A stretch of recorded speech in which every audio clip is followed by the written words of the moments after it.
Hello everyone, you're watching a Gears 5 execution gameplay, and the hot topic this week seems to be quit penalties, and in this video I would just like to share what I think about quit penalties in Gears 5 and what I think they should be.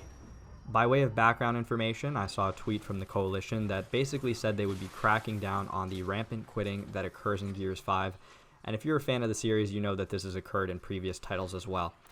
The funny thing about this tweet is that it used an example of somebody who I believe quit 18 out of 21 matches, which got them a 2-year penalty across all game modes in Gears 5. So my first impression on that is that I thought it was hilarious. I was laughing because that's just a wildly long penalty, but also who quits 18 out of 21 matches? That's ridiculous.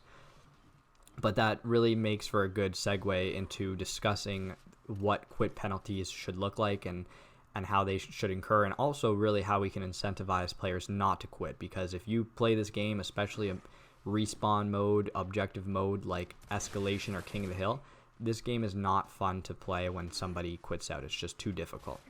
So let's just jump back to the whole person who got a 2-year time ban. And just to be clear, the Coalition, I believe, forgave this person, but said that they were one suspension away from getting banned again. So I'm happy that there was forgiveness there, because the first point I want to make is that with any quit penalty, just in the interest of fairness, I think there needs to be notice to the players that they are going to be penalized for leaving the game.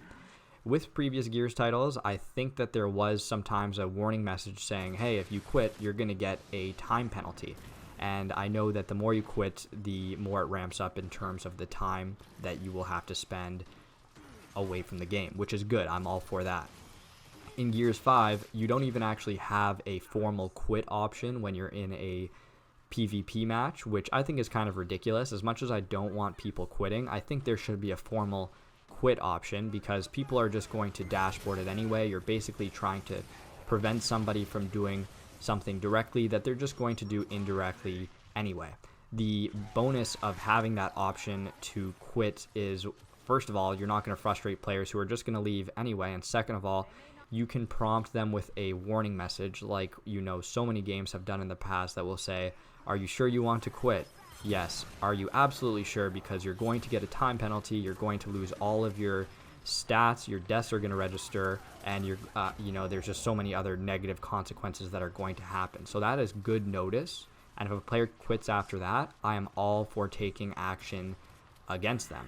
But as it stands, I really don't see too much notice happening for players, and for that reason, I have a bit of sympathy for somebody who quits out a few times and then finds out that they have a pretty substantial ban.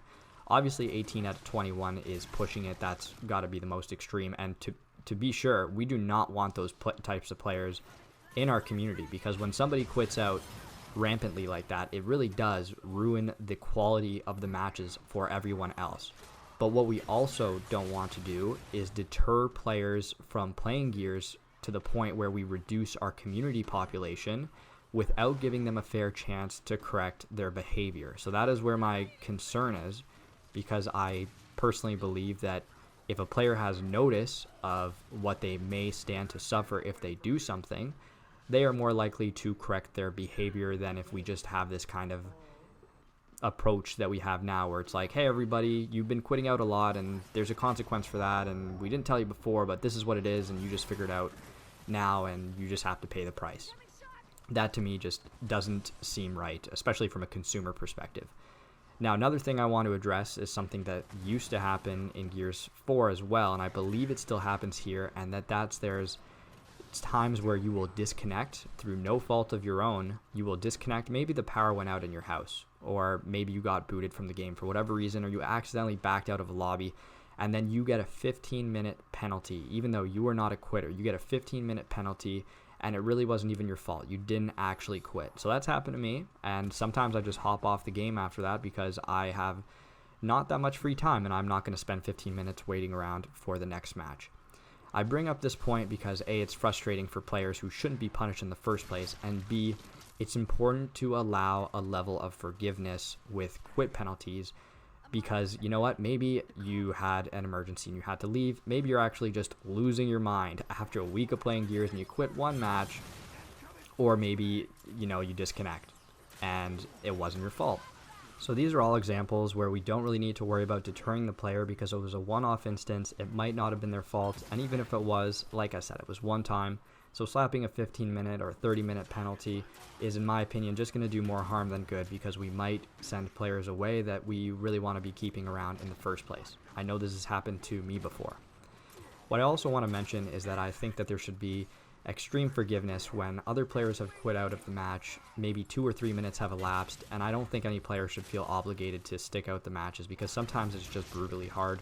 And to that effect, I don't believe you get punished for quitting at present in those situations, but that's another reason to make a quit option in the menu available. And I've been an advocate before for a surrender option where if your team unanimously agrees to surrender, just allow that to happen because, with these matches, let's not waste our time and kid ourselves. Sometimes it's just not a good quality match and the players are agreeing to kind of end it without feeling the pressure of needing to quit or staying in the match for whatever reason. So I would be a huge advocate of just a universal quit option. Even one player wants to stick it out, too bad, you play, I get it.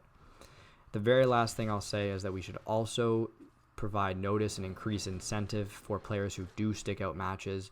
At present, I think if you're continuously playing, you do get a bit of a bonus for points, but I also think just making it harder to D-rank and stuff like that, more XP, just letting players know that that's what they stand to gain if they stick out with these matches could help with the quitting problem that we see. So those are my points that I have for the conversation. Would love to hear what you have to say. Thank you very much for watching, and I will see you in the next one.